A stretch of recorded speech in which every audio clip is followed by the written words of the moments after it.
Thanks, Linda. Thanks, Craig. Thanks to all of you. I really appreciate being here. And it's kind of amazing just to even think that this is the 17th year of this conference. I mean, I think a lot of people, climate consciousness is kind of just starting. You've been thinking about pricing carbon for over 17 years, so really a huge thank you. Linda and I think, first met in 2005 when Governor Schwarzenegger came to San Francisco with Mayor Newsom to sign AB 32 at this event called World Environment Day. We brought together mayors from the largest 60 cities in the world. I just saw Blas, who was there with us at the time. Many of you may have been there too. And it was really a recognition that we need to really make this tent as broad as possible when it comes to reducing greenhouse gas emissions and dealing with the enormous challenges that we face. In that particular forum, the UN that year established that more people, for the first time in human history, live in urban centers than rural communities. And at the moment, it's about, let's say, 52% of the world lives in urban centers, but 80% of the greenhouse gas emissions come. So when we think about systems, how to make things work, often at the Paris Global Convention level, cities, subnational states like California, we're working out what their place is. But now I think, especially with carbon pricing, carbon taxing, how we think about everyone's role has really been shaped by you over these last 17 years. So I want to thank you for that. I'm gonna veer to a different path than Craig's. I'm only going to be positive today. We got a lot to do, but we kind of know some of the roadblocks. The World Bank just came out with a report this week, many of you may have seen, actually talking about how carbon pricing is playing a role in the Paris parties' response to their commitments. So 88 parties have now said, representing 56% of the global GHG emissions, have said that they plan to use or already using carbon pricing as a tool to meet their commitments. And between 2017, which is the year that the numbers are available, and the year before it, there was actually a 56% increase in the total amount of money generated by carbon pricing systems, coming from 51 different carbon pricing structures. Broken down, that's about 25% emission trading systems, mostly at the subnational level, and then 26 carbon taxes, mostly at the national level. The total revenue generated was $82 billion. So the reason that I'm bullish about you is that 20 years ago, maybe 17 years ago, the first meeting that you had, if people had asked you what you did, many of you might not have thought of yourselves in the light of being environmentalists. But that's now what you do, whether you're a broker for carbon credits in the insurance or legal or financial policy realm. We need you in order to solve this problem. We live in a system regulated by market economies, and in order to solve this problem, we're only going to solve it by having a price on carbon. And we're only going to solve the price on carbon issue if we rely on people that have done it before, understand how it's working, how it can operate, how it can evolve. And you spend day and night, in some cases, looking at these systems, at these numbers. So we need you. And I think this is really part of California's legacy, is that we have built this cadre of professionals that are now going to other parts of the world and advising, whether it's China or India or other European countries, on how to build emission trading systems, how to compare carbon cap and trade systems with carbon taxes, with any manner of regulatory system that's going to help bring carbon under a price and help us reduce it. So I was really thrilled when Linda came.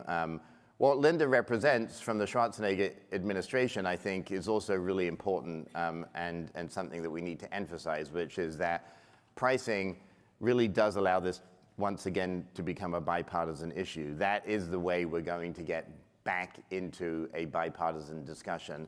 I always like to remind people that U.S. Environmental Protection Agency, the Clean Air Act, the Clean Water Act, the National Environmental Policy Act were all signed into law by President Nixon. The California Environmental Quality Act was signed into law by Governor Reagan, who became president, and the agency that I now lead, that Linda and you're going to see Terry tomorrow lead, was created by Republican Governor Pete Wilson. In fact, I actually can't think of, at the national level, nearly every single piece of environmental legislation that we have was signed into law by Republican presidents. So times have changed, but in order to change them back to a place we're all working together, this, I think, your skills, your networks, your ability to convince and to show the benefits of pricing carbon can make that difference. And once we have a bipartisan majority to focus on these issues, I truly believe we can bring down carbon across the world. So a little bit about where we're at. You're going to hear from Kate Gordon and others. We have Ashley Conrad Sadek. Stand up, Ashley. Many of you know Ashley. If you have any question about literally anything, Ashley, from mountain climbing to how to work with our different agencies, she's here, so utilize her.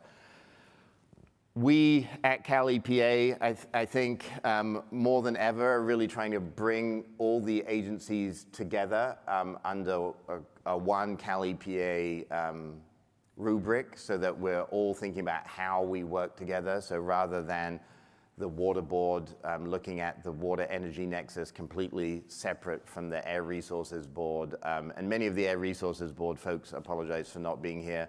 They have their board meeting at the same time. But they're very engaged, obviously, with many of you on a daily basis. So we're looking at how do we bring all these issues together so that we're focusing holistically and in an integrated and comprehensive way on what we're doing. And that really matches Governor Newsom's goal, which is to have one California. We sit here in one of the richest parts of the state, but as you travel around the state, and go to Bakersfield or Fresno or Eureka or Crescent City, you see a very different picture, or Imperial on the border with Mexico. And the governor's goal really is to not have this bifurcation, but bring us all together. And in the context of climate change, that's really important. As you have seen, and is very timely and appropriate, there's a growing importance and voice of environmental justice communities in California. And the whole issue of carbon pricing has been debated very hotly and in some cases, very emotionally, because people are worried about, are we really allowing someone to continue to pollute in our neighborhood by getting credits from a project somewhere else? And that local equity issue is very, very present in the debate around cap and trade. And I think it's instructive to all of us. A response has been a bill that is in its third year funding called AB 617. Everything in California has a number. So you've got to, no one says anything. They just give me a number. Yeah. What are you doing on AB 1383? Short-lived climate pollutants. If you guys didn't know that, you need to learn those numbers. So 617 really looks at environmental justice impacted communities. In the same measure, Kevin DeLeon, when he was the pro tem, made sure that cap and trade revenue, Greenhouse Gas Reduction Fund revenue, went to communities where the impacts of pollution were the greatest. So those equity concerns need to be taken incredibly seriously. We need those voices at the table as we're developing programs. And that's going to be true wherever you implement a program, whether those communities have a voice now or whether that voice is listened to by the entities you're working with. Those voices need to be listened to, because if we're designing programs that ignore those voices, the system will eventually not be effective. So what we've done is is reintegrate a number of things. So in this one California theme, really, I think the governor wants to double down on the legacy of the previous two governors, both Governor Schwarzenegger and Brown. I can't think of any greater leaders that we've had on thinking and taking action on greenhouse gas emissions, both at the state and globally. They both played an enormous role, and the governor wants to continue with that.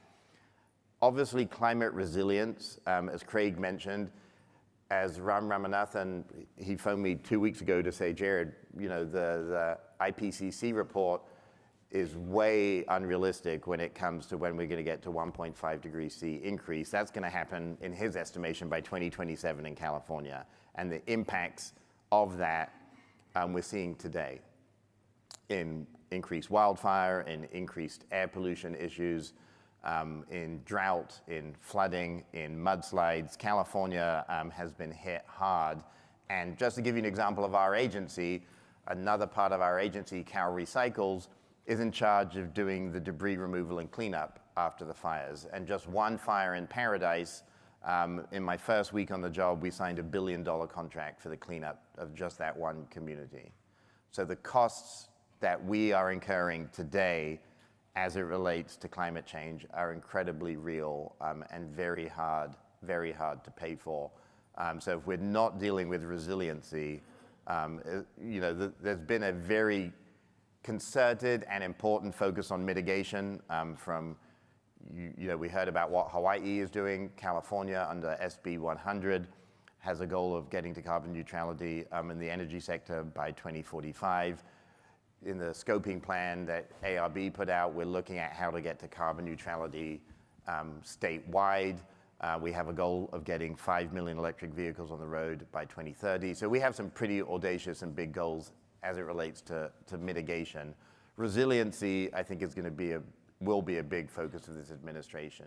How do we help communities deal with the onslaught that will be the reality, that is the reality of climate change right now? And then the third really important area, which intersects with this environmental justice lens, is that California has the worst air quality in the nation by far. People forget that because we have very progressive policies, we have zero-emission vehicle mandates, we have a low-carbon fuel standard. You'd think with all those things that we would have managed to deal with air quality, but we haven't. We haven't. And we've tried incredibly hard. We've made huge progress, and yet it's stubborn. And largely it comes from freight and goods movement, and thinking about basically 40% of all the containerized goods into the United States come into the ports of LA, Long Beach, and Oakland. And then they go to every single state. In fact, every single county in the US has goods that come from those ports. But the ocean-going vessels, the port equipment itself, the locomotives, and the trucks that are dirty diesel are very difficult to turn over. They last a very long time. So our incentive programs, we put hundreds of millions of dollars to try and turn those over. But we also worked with the last administration on a clean cars rule that's being attacked daily. About 50% of our emissions comes from the transportation sector in California. And that's both for criteria pollutants like smog and soot, as well as greenhouse gas emissions. So that clearly is in our area of focus. We need to think about that entire goods movement network.